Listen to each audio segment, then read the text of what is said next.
So I grew up in a non-Christian family and I didn't really know much about God or the gospel, but I kind of thought that I did because I knew about Christmas and I knew about Easter, the basic stuff, but I didn't really know why any of it happened. But I would always felt like I wanted to go to church. I wanted to learn about it. When I was about 18, I was working in the pharmacy down south in Denmark, and a friend of mine there, Nicole, who was a pharmacist, told me she was Christian just through working, and one day we sat down and had a coffee. And she kind of shared the gospel with me, and I was like asking her, like, how could I ever be a Christian? You know, I've grown up non-Christian, I've committed all these sins, like God would never love me anyway, you know, I've already screwed it up. And she kind of explained to me that, no, that's not how it works. The whole reason that Jesus died is so that, you know, God doesn't see any of that, like you can be forgiven. And that was just like a huge eye-opening moment. Like I was just amazed that that was possible. And so I started going to church with her in Albany to start with, and then I actually moved to Melbourne to study pharmacy over there. And I started going to a church in Melbourne, which was where I kind of became a Christian and connected with those people. But then kind of had to come home for some mental health stuff. And unfortunately, a really close friend of mine who I grew up with him, and he was like my brother. Very, very close with him. He was born 2 days after me. He died in a farming accident very suddenly.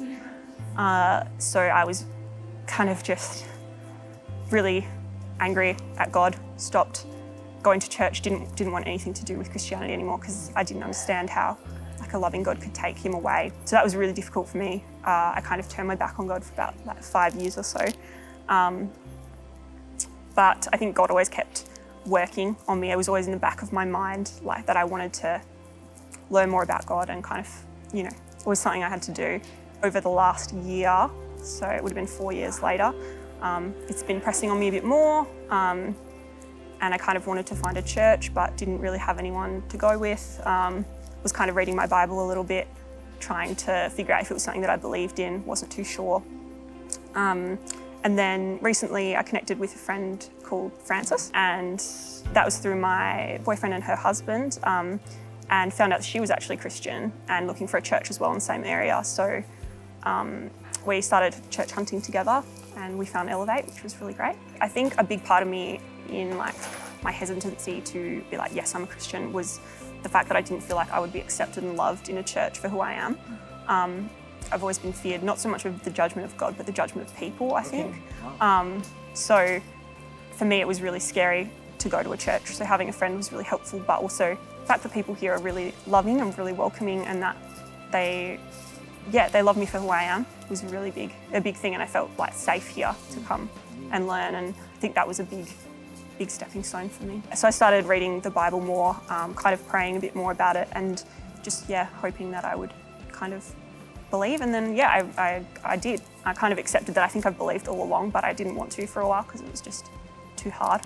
When I first became a Christian, back when I was like 18, 19, I kind of was hesitant to get baptised because I wanted to make sure it was real and it was what I believed. I really wanted to feel certain. So that was something I've been praying for a lot lately, is just to feel convicted of my faith. So for me, the fact that it's been in the back of my mind for 5 years, I feel like God never really let me go, even though I wasn't sure about it. And I think that if after kind of wanting nothing to do with Christianity and I'm still back here 5 years later, I don't really think it's going anywhere. So I want to be able to declare that to the people that I love and just, kind of take that next step.